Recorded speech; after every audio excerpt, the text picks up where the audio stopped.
All right, here we are on the Snake River here in Jackson, Wyoming.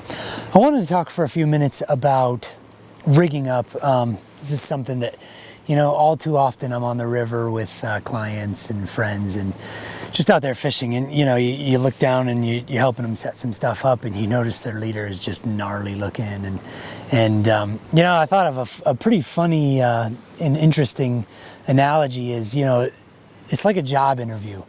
You are not going to roll into a job interview wearing your trashy jeans and a beat up t-shirt and greasy and all that. And this is, when you're on the river here, I mean, this is your on-river job interview. What you present to these fish is what they're buying, you know. And so I'm going to start here real quick. I've got my line. I'm going to rig up a pretty typical nymph rig. And actually going to go for a 2-fly rig. So it's a pretty familiar situation on the river. You know, you bought a 7.5 or 9 foot 5X leader, and after a month of 2 months of use or however long, you end up with you've still got a good butt taper section going on, but it quickly fades. So, you know, you always want to make sure that you match that tippet up to the same size that your leader ends in. So you can usually do this pretty good visually. I'm probably going to go with, I've been using this line a little bit, so I'm going to go with 3X to start here. You know, I match up the two diameters, I look at them, they look pretty dang close. Actually, I'm going to go with 4X. It's a little bit better. I'll peel off a little bit of 4X. Remember, when you're building a leader, you want to go short to long. So if I know I'm going to do, if I know this 5-foot leader ends in 4X, then I'm going to want to tie maybe a 1-foot section of 4X onto the end of it. And then off of that, I'm going to put my final tippet, which is going to be 6X, maybe 3 to 4 feet of that. Good thing to remember is the more chunks of tippet you're going to add to that, the longer each one needs to get. So if I'm starting with 2X, I'm going to go with a 8-inch chunk of 2X, and then say maybe a 16-inch chunk of 4X, and then my 3 feet of 6X. And that way you're going to get a nice good turnover on your leader.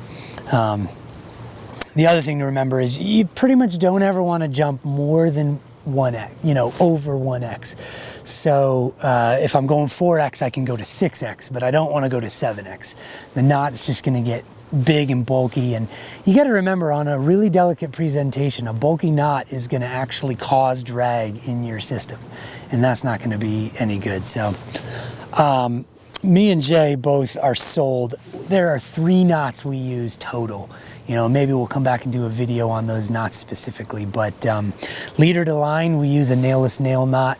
Leader to tippet, we use a blood knot, and tippet to fly, we use a Duncan loop, and I'll get to that in a minute. Blood knot's pretty simple.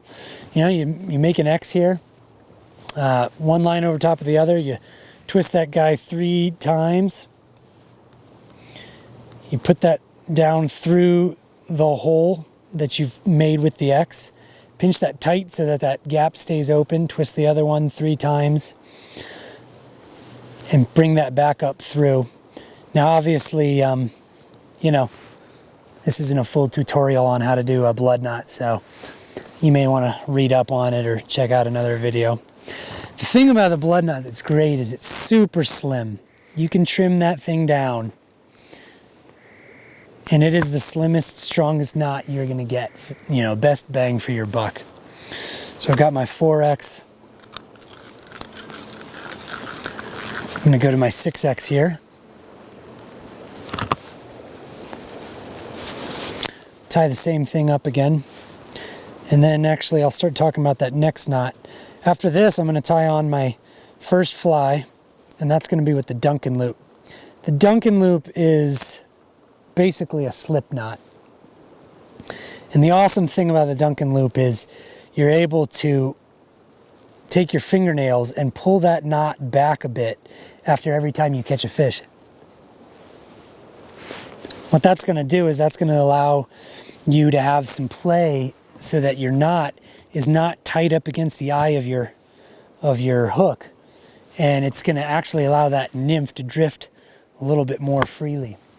This is something that Jay and I are absolutely convinced 100% that you will catch more fish with the Duncan loop. It just makes sense, you know, there's not much I can say beyond that. When you've got it, and I'll show you here in a second, we'll get a zoom in shot.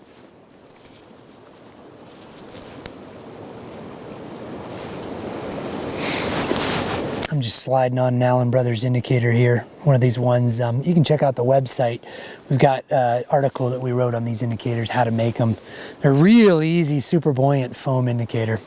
I won't go into that into too much detail. So we're going to start out with pheasant tail here.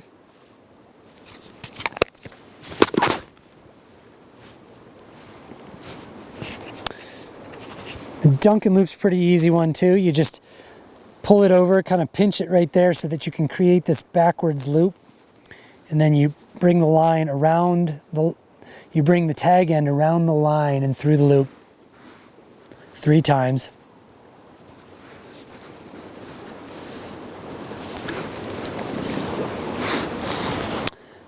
Pull it tight,